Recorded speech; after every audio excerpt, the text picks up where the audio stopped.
सभी दर्शकों को नमस्कार।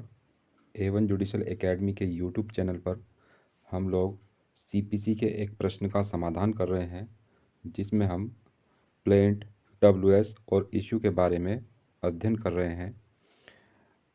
यह इस वीडियो का दूसरा भाग होगा, जिसमें हम लिखित कथन के बारे में चर्चा करेंगे। इस वीडियो से पहले हम इस भाग में, जो इस वीडियो का पहला भाग था, उसमें हम प्लेंट की चर्चा कर चुके हैं, यानी कि वाद पत्र के बारे में बता चुके हैं। वाद पत्र क्या होता है, उसका प्रारूप क्या होता है, कैसे उसको फ्रेम किया जाता है, वो सब हम इस वीडियो सीरीज के पहले भाग में देख चुके हैं। और इस लिखित कथन को हम आज देखने वाले हैं, जिसको डब्ल्यूएस या रिटन स्टेटमेंट भी कहा जाता है। लिखित कथन को लिखने से पहले आपको वाद पत्र के बारे में जानना होगा। वाद पत्र को जाने बिना आप लिखित कथन नहीं लिख सकते हैं।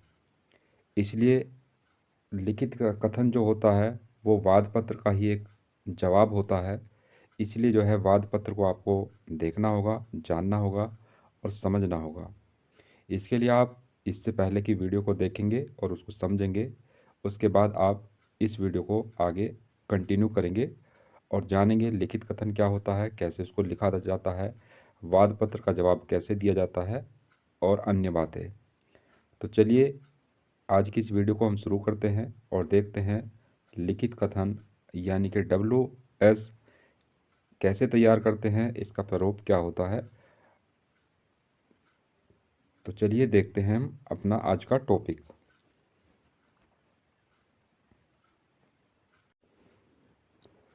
तो देखते हैं लिखित कथन।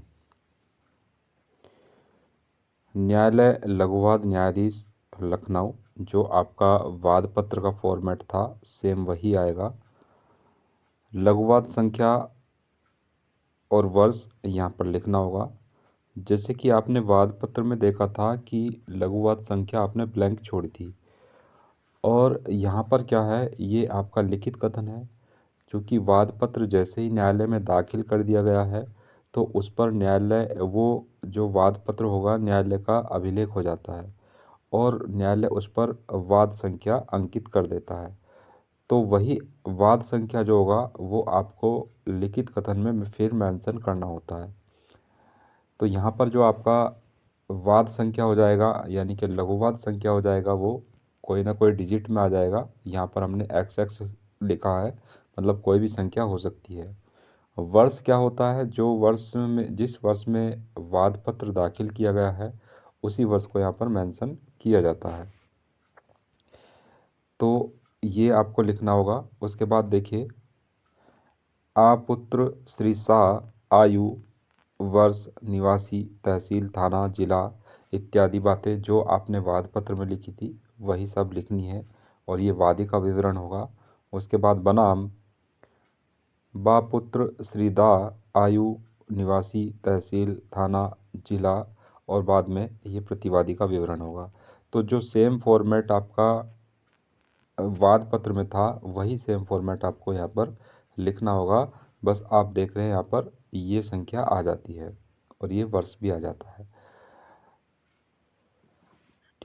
तो चलिए आगे इनमें देखते हैं हम। इसमें प्रतिवादी का लिखित कथन निम्नलिखित है। तो अभी जो है यहाँ पर प्रतिवादी है और अपना लिखित कथन पेश कर रहा है, उसी के बारे में अपने तथ्यों का वो जिक्र करता है, बताता है। तो देखिए, यह कि वाद पत्र की धारा 1 के तथ्य स्वीकार है। तो देखिए यहाँ पर आपको वाद पत्र सामने रखना होगा, आपकी आंखों के सामने वाद पत्र होना चाहिए, उसके बाद ही आप लिखित कथन लिख सकते हैं। वाद पत्र की एक धारा क्या कहती है, उसके आधार पर आपको लिखित कथन में अपने तथ्य को बताना होगा। और जैसे कि वाद पत्र में हमने आपको बताया था कि उसमें पहली धारा क्या थी और 10 उसमें धाराएं थी, तो उसी को आपको देखना होगा, उसके आधार पर ही तय करना होगा। तो देखिए हमने यहाँ पर लिखा है, थोड़ा सा फोटो आपको दिखाए हैं वाद पत्र के बारे में। जब आप लिखित कथन लिखते हैं तो आपके सामने ये सब चीज़ें होनी चाहिए, तभी आप लिखित कथन लिख सकते हैं। तो वाद पत्र की एक धारा, ये आपकी जो एक धारा है पहले वाली, इसके तथ्य को प्रतिवादी स्वीकार कर रहा है। तो पहले वाली जो धारा है उसमें क्या कहा गया था, वादी ने कहा था कि मेरा एक भवन है, उसका संख्या ये है, इस मोहल्ला में है, इस जनपद में है, उसका मैं स्वामी हूँ और इसमें कमरे हैं, शौचालय है, रसोई घर है, इत्यादि चीज़ें हैं, और मैंने जो है 1,000 रुपये प्रति माह के हिसाब से उसको किराए पर प्रतिवादी को दिया था। तो इतनी बातों को जो है ये क्या कर रहा है, प्रतिवादी स्वीकार कर रहा है कि जो वाद पत्र की धारा 1 में जो बातें लिखी गई हैं वो बातें मुझे स्वीकार हैं। ठीक है, तो वाद पत्र की जो धारा 1 है उसके तथ्य को प्रतिवादी क्या करता है, स्वीकार करता है। उसके बाद देखिए धारा 2, जो वाद पत्र की धारा 2 है। अब यहाँ पर जो आप ये देख रहे हैं, जो वाद पत्र में धाराएं 10 हैं, तो इन 10 की 10 धाराओं में आपको ऐसे ही हर पॉइंट में जवाब देना पड़ेगा और हर पॉइंट के लिए एक अलग धारा बनानी पड़ेगी। ऐसा नहीं है कि आप दो तीन धाराओं को मिला करके एक तथ्य एक धारा में चारों शब्द लिख दें, तो वो उचित नहीं होता है। तो आप देखेंगे अगला पॉइंट इसमें यह कि वाद पत्र की धारा 2 के तथ्य जिस प्रकार अंकित किए गए हैं इनकार है। तो वाद पत्र की जो धारा 2 है इसको भी तथ्यों के आधार पर इनकार किया गया है। जो प्रतिवादी है वो क्या कह रहा है कि जो वाद पत्र की धारा 2 है इसमें जिस प्रकार से तथ्यों को बताया गया है उस प्रकार से तथ्य मुझे स्वीकार नहीं है, यानी कि मुझे इनकार है, ये इसमें बताया गया है। उसके बाद देखिएगा यह है कि वादपत्र की धारा 3 के तथ्य इनकार है। तो वादपत्र की धारा 3 है, इसके जो तथ्य हैं उसको ये क्या कर रहा है, इनकार कर रहा है। और क्या है इसके, यह कि इस दौरान वादी ने प्रतिवादी को मौखिक रूप से किराया अदा करने को कहा, परंतु उसने जमा करने का उसने किराए का भुगतान नहीं किया है। तो ये आपका धारा 3 है। इस धारा 3 के तथ्यों को प्रतिवादी क्या कर रहा है, इनकार कर रहा है। अगला देखेंगे यह है कि वादपत्र की धारा तथ्य 4 वादपत्र की धारा 4 के तथ्य स्वीकार है। तो वादपत्र की धारा 4 है, इसके तथ्यों को ये स्वीकार कर रहा है। और क्या है उसमें, देखिए कि वादी ने प्रतिवादी को दिनांक 1/1/25 को पंजीकृत नोटिस के जरिए सूचित किया था और शर्तों के मुताबिक किराए का भुगतान न करने के कारण वह उसकी किराएदारी समाप्त करता है। यह नोटिस प्राप्ति के 15 दिवस, यहाँ पर आपका वाद पत्र देखेंगे तो 10 दिन लिखा हुआ है और यहाँ पर आपका 15 दिन लिखा हुआ है। तो इससे कोई दिक्कत नहीं है, लेकिन आपको सेम जो भी दिन लिखना है उसको ध्यान रखना होगा। तो कहने का मतलब यह है कि जो वाद पत्र की धारा 4 है कि मुझे वादी ने नोटिस दिया और नोटिस में बताया कि 15 दिन के अंदर पेमेंट कर दे, नहीं तो बेदखली का मुकदमा चलाया जाएगा, किराएदारी वसूलने का मुकदमा चलाया जाएगा। तो इस तथ्य को जो प्रतिवादी है वो स्वीकार कर रहा है, यानी कि धारा 4 के तथ्य प्रतिवादी को क्या है, स्वीकार है। अगला पॉइंट देखेंगे धारा 5 के बारे में। यह कि वाद पत्र की धारा 5 के तथ्य इनकार है। तो वाद पत्र में जो बातें कही गई हैं धारा 5 में उनसे क्या कर रहा है, प्रतिवादी इनकार कर रहा है। जैसे कि लिखा है कि प्रतिवादी ने नोटिस दिनांक 1/1/25 को न तो उत्तर दिया और न ही बकाया किराए का भुगतान किया है और न ही मकान खाली किया है, जिससे आवश्यक हो गया है कि प्रतिवादी के विरुद्ध बेदखली व बकाया किराया वसूल हेतु वाद प्रस्तुत कर उसे बेदखल कराया जाए। ठीक है, तो इसको क्या है, ये क्या है, इनकार कर रहा है। तो वाद पत्र की धारा 5 के तथ्य को प्रतिवादी क्या करता है, इनकार करता है। अगला पॉइंट देखिए, यह कि वाद पत्र की धारा 6 के तथ्य इनकार है। तो वाद पत्र की धारा 6 है, इसके तथ्यों को भी इनकार किया गया है।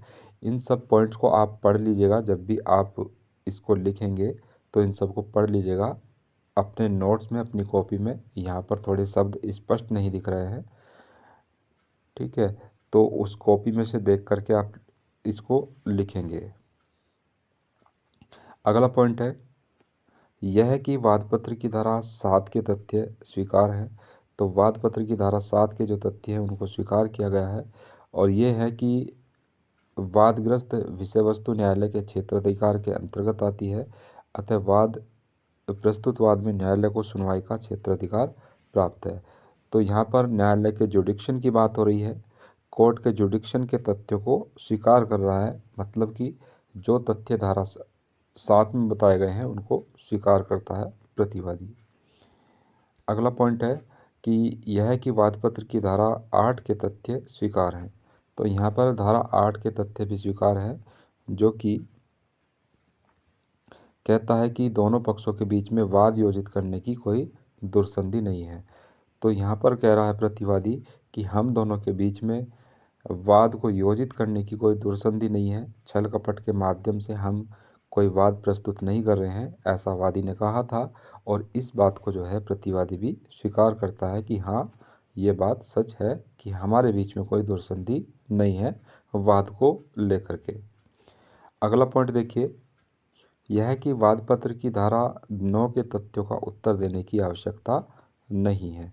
तो यहाँ पर वादपत्र की धारा 9 है, इसमें कहा गया है कि वादी का जो वाद है, अनुतोष है, वो 10,000 रुपये के ऊपर है और उस पर न्याय शुल्क जमा कर दिया गया है। तो ऐसा तथ्य है ये जिस पर प्रतिवादी समझता है कि इस पर उत्तर देने की कोई आवश्यकता नहीं है, क्योंकि वो मानता है जैसा उसने क्लेम किया है, जैसा उसने अनुतोष मांगा है, वो सब सही है, ऐसा वो मानता है। लेकिन उसने कहा है कि इस धारा 9 के तथ्यों का उत्तर देने की आवश्यकता नहीं है। उसके बाद देखिएगा, यह है कि वादपत्र की धारा 10 की उपधारा ए, बी, सी और डी के तथ्य इनकार है, वादी किसी अनुतोष का अधिकारी नहीं है। तो यहाँ पर धारा 10 है और धारा 10 में अनुतोष मांगे हैं वादी ने, जो कि 4 पॉइंट में मांगेंगे हैं। इन चारों पॉइंट के तथ्यों को जो है प्रतिवादी इनकार करता है, मना करता है और कहता है कि वादी किसी भी अनुतोष पाने का अधिकारी नहीं है। तो ये सब पॉइंट आपको अपनी कॉपी में देखने हैं और उसके बाद ये आपको प्रतिवाद पत्र तैयार करना है, यानी कि लिखित कथन आपको तैयार करना है। तो आपका ये पहला पेज जो है इस प्रकार से बन जाएगा, जो वाद पत्र का होगा, प्रतिवाद पत्र का होगा। चलिए अब आगे देखते हैं हम।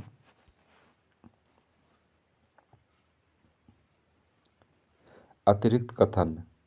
तो अब क्या है, प्रतिवादी अपने अतिरिक्त कथन कर रहा है। अभी तक जो है प्रतिवादी ने अपने विरुद्ध जो मुकदमा हुआ है या वाद दायर हुआ है उसमें उनका जवाब दिया है कि किन तथ्यों को वो स्वीकार करता है, किन को वो इनकार करता है।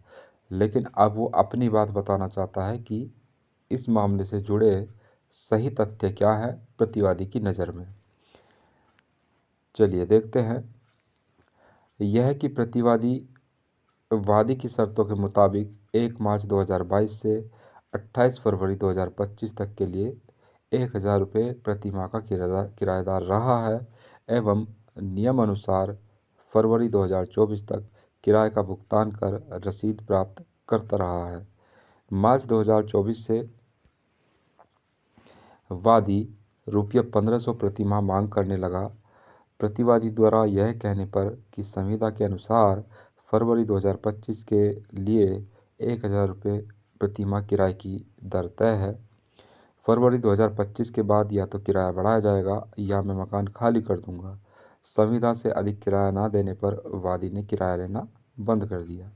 तो देखिए क्या है, वादी ने कहा था कि प्रतिवादी जो है किराया नहीं दे रहा है और ना ही मकान खाली कर रहा है, और वादी ने कहा था कि जो प्रतिवादी है उस पर 10 महीने का किराया चढ़ गया है और वो किराया अदा नहीं कर रहा है।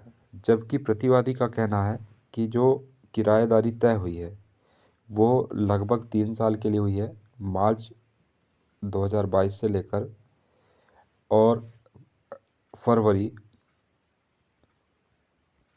2025 तक। ठीक है।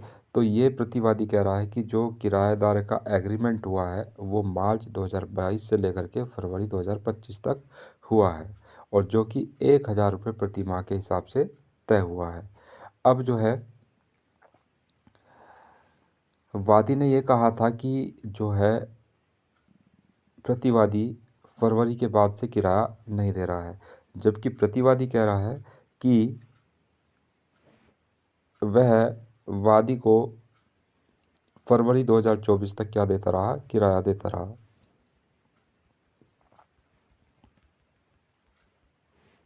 ठीक है। तो यहाँ पर प्रतिवादी कह रहा है कि मैं जो हूँ वादी को फरवरी 2024 तक नियम अनुसार संविदा की शर्तों के अनुसार किराया देता आ रहा हूँ और उसकी रसीद को प्राप्त करता आ रहा हूँ। ठीक है। लेकिन आगे जो प्रतिवादी कहता है कि मार्च, अब देखिए यहाँ पर फरवरी 2024 के बाद मार्च जो आ जाता है, जब से उसने एलिगेशन लगाया है कि वो मार्च 2024 से किराया नहीं दे रहा है, तो तभी उसी समय के बारे में प्रतिवादी कहता है कि मार्च 2024 से वादी जो है वो 1,500 रुपये प्रति माह की मांग करने लगा। जब प्रतिवादी ने उससे कहा कि जो हमारा एग्रीमेंट है वो 2025 तक है, फरवरी 2025 तक है, तो तब तक के लिए मैं 1,000 रुपये की दर से ही किराया दूंगा। फरवरी 2025 के बाद या तो मैं किराया बढ़ा दूंगा या फिर मैं मकान खाली कर दूंगा, लेकिन संविदा जो है वो फरवरी 2025 तक के लिए है, तो इस अवधि के दौरान मैं 1,000 रुपये प्रति माह ही दूंगा। लेकिन वादी ने क्या किया, वादी ने किराया नहीं लिया है, मतलब जो है मैंने अधिक किराया नहीं दिया तो इसने अधिक किराया ले, मतलब जो है मैंने क्या किया, उसको किराया दिया देना चाहा एग्रीमेंट के हिसाब से 1,000 रुपये के हिसाब से, लेकिन उसने मना कर दिया कि मैंने अधिक किराया उसको नहीं दिया है। यानी कि संविदा से अधिक किराया ना देने पर वादी ने किराया लेना बंद कर दिया। ठीक है। तो यहाँ पर प्रतिवादी अपने ये कथन बता रहा है कि अपने अनुसार बता रहा है कि सही कथन क्या है, सही तथ्य क्या है। चलिए अगला पॉइंट देखते हैं। यह है कि प्रतिवादी ने मार्च 2024 से अप्रैल 2024 तक का किराया क्रमशः 1,000 रुपये वादी को जरिए मनी ऑर्डर प्रेषित किया, लेकिन वादी ने किराया लेने से इनकार कर दिया। ठीक है, ये इनकार कर दिया, जिस पर प्रतिवादी ने प्रार्थना पत्र देकर न्यायालय में किराए की धनराशि मार्च 2024 से वर्तमान तक जमा करता आ रहा है। तो देखिए यहाँ पर फरवरी 2024 तक का किराया उसने नियमानुसार दिया और रसीद भी प्राप्त किया। मार्च 2024 में उसने किराया नहीं लिया और अप्रैल 2024 में भी उसने किराया नहीं लिया, तो उसने क्या किया, मनी ऑर्डर से पैसा भेजा। तो जब उसने मार्च में पैसा नहीं लिया, अप्रैल में पैसा नहीं लिया, तो उसने क्या किया, मनी ऑर्डर से पैसा प्रेषित किया, लेकिन वादी ने उसको भी लेने से इनकार कर दिया। उसने मतलब मनी ऑर्डर से 1,000 रुपये नहीं लिया है। फिर क्या किया प्रतिवादी ने, न्यायालय में प्रार्थना पत्र देकर के मार्च 2024 से अभी तक की वर्तमान तक की सारा किराया जमा वो करता आ रहा है। तो ये प्रतिवादी के अतिरिक्त कथन है जो वो बता रहा है, अपना बचाव पेश कर रहा है। चलिए अगला पॉइंट देखते हैं। यह कि उत्तरदाता प्रतिवादी ने संविदा की शर्तों का उल्लंघन नहीं किया है और न ही किराया न अदा करने का डिफॉल्टर है, वह इस वजह से बेदखली का कोई औचित्य नहीं होता है। तो प्रतिवादी कह रहा है कि, प्रतिवादी को उत्तरदाता भी बोलते हैं, प्रतिवादी कह रहा है कि उसने कोई संविदा की शर्तों का कोई उल्लंघन नहीं किया है और न ही किराया अदा करने में वो डिफॉल्टर है। ठीक है, मतलब यहाँ पर ऐसा वो कहना चाह रहा है कि मैंने कोई भी ऐसा काम नहीं किया है जिससे मुझको बेदखली मुझे बेदखल किया जाए। फरवरी 2025 तक का मेरा एग्रीमेंट है, तो मुझे तब तक रहा जाए और 1,000 रुपये प्रति माह के हिसाब से ही मुझे किराए पर रखा जाए। तो प्रतिवादी जो है यहाँ पर ये कह रहा है, लिखित कथन की धारा 13 के अनुसार क्या है कि प्रतिवादी ने संविदा की शर्तों का उल्लंघन नहीं किया है और न ही किराया न अदा करने का वो डिफॉल्टर है, जैसा कि वादी उसके बारे में कहता आ रहा है। अगला पॉइंट आप देखेंगे, यह है कि प्रतिवादी संविदा की शर्तों के अनुसार फरवरी 2025 तक रहने का हकदार है। तो ये आपको ऊपर बता ही दिए, ये वही बात इसमें बता रहा है। अगला 15वां धारा देखिए, यह है कि वादी का दावा बिना वजह निराधार है तथा दुर्भावना से प्रेरित है। तो यहाँ पर अब ये वादी जो प्रतिवादी जो है वादी के बारे में बोल रहा है कि उसका दावा क्या है, निराधार है, उसका कोई आधार नहीं है और ये दुर्भावना से प्रेरित है। अगला पॉइंट है, यह है कि वादी न्यायालय से किसी अनुतोष का अधिकारी नहीं है तथा वादी का दावा खंडित किए जाने योग्य है। तो यहाँ पर प्रतिवाद पत्र या फिर लिखित कथन की धारा 16 में प्रतिवादी कहता है कि वादी किसी भी अनुतोष पाने का अधिकारी नहीं है और उसका जो दावा है वो खंडित किए जाने योग्य है, यानी कि खारिज किए जाने योग्य है। तो ये इसमें प्रतिवाद पत्र में ये सब बातें बता दी है। उसके बाद देखिए क्या है, हस्ताक्षर अधिवक्ता। तो आपके हस्ताक्षर कर दिए जाएंगे अधिवक्ता के, और हस्ताक्षर प्रतिवादी जो यहाँ पर प्रतिवादी है उसके हस्ताक्षर करा दिए जाएंगे। तो ये आपका जो है लिखित कथन तैयार हो जाएगा। और ये सब पॉइंट आपको कॉपी में लिखने पड़ेंगे, इनके आधार पर ही आगे आप विवाद्य की जो है विरचना करते हैं। यानी कि वाद पत्र के आधार पर और लिखित कथन के आधार पर दोनों का अवलोकन किया जाता है, उसके आधार पर ही इश्यू फ्रेम होता है, यानी कि विवादक विरचना होती है। वो हम नेक्स्ट वीडियो में आपको बताएंगे ही। चलिए आगे देखते हैं, सत्यापन। तो जैसे आपने वाद पत्र में सत्यापन किया था उसी प्रकार से प्रतिवाद पत्र में भी आपको सत्यापन करना पड़ेगा।